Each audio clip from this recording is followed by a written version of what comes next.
Assalamualaikum warahmatullahi wabarakatuh.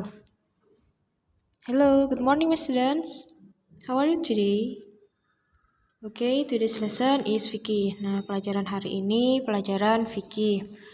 Before starting our lesson today, let's read basmalah together.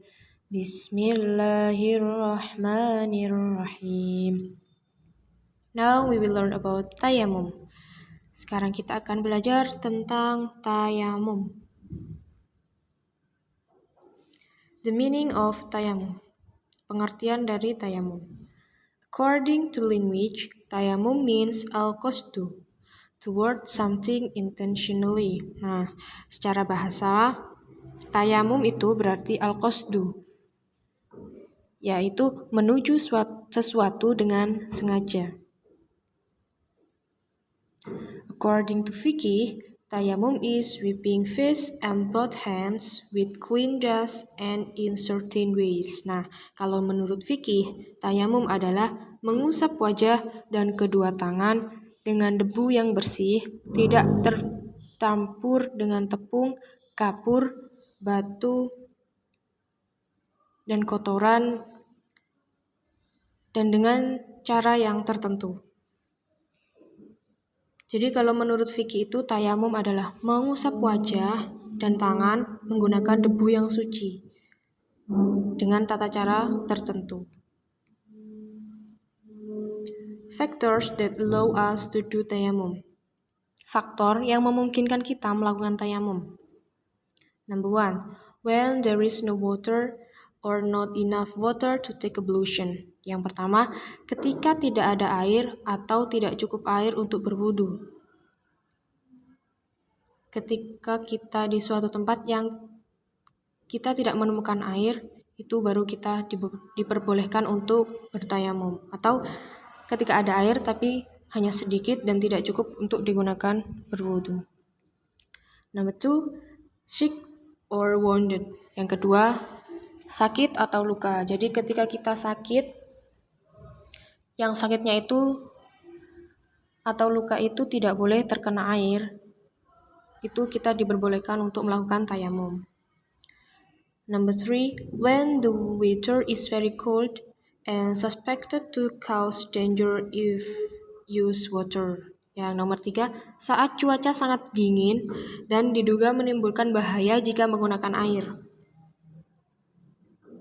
Number 4, if there is water but he or she worries about safety, honor, and belonging or about left behind by his or her group or transportation. Yang nomor 4, jika ada air, tetapi dia khawatir tentang keselamatan, kehormatan, dan kepemilikan atau ditinggalkan oleh kelompok atau transportasinya. Nah, misalkan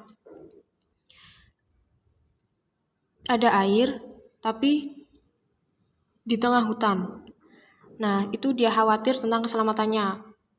Misalkan dia takut ada hewan buas atau bahaya yang lainnya, itu diperbolehkan untuk melakukan tayamum. Number 5, worry about running out of time in performing prayer if the time is used to take a bath or ablution. Yang nomor 5, khawatir kehabisan waktu dalam menunaikan sholat jika waktunya digunakan mencari air untuk mandi atau berwudu. Nah, yang nomor 5 ini waktunya sholat sudah mau habis. Kalau digunakan untuk mencari air dulu, nanti ketinggalan sholat. Jadi itu diperbolehkan untuk melakukan tayamum. Number 6, yang nomor 6, there is no tools for taking water, such rope, bucket, etc. Yang nomor 6, tidak ada alat untuk mengambil air seperti tali, ember, dan lain sebagainya. Contohnya, ada air tapi di dalam sumur. Nah, tapi di dalam sumur itu, tidak ada tali ataupun ember atau alat yang lainnya untuk mengambil air tersebut. Jadi, itu diperbolehkan untuk melakukan tayamum. Okay, answer the question. Silakan ditulis di buku tulis dan dijawab pertanyaan berikut. Number 1, what is the meaning of tayamum according to fikih? Nomor 1, apa pengertian tayamum menurut fikih? Number 2, why do Muslims do tayamum when they will pray? Yang nomor 2, mengapa Muslim melakukan tayamum saat akan melakukan sholat. Oke, thank you. Wassalamualaikum warahmatullahi wabarakatuh.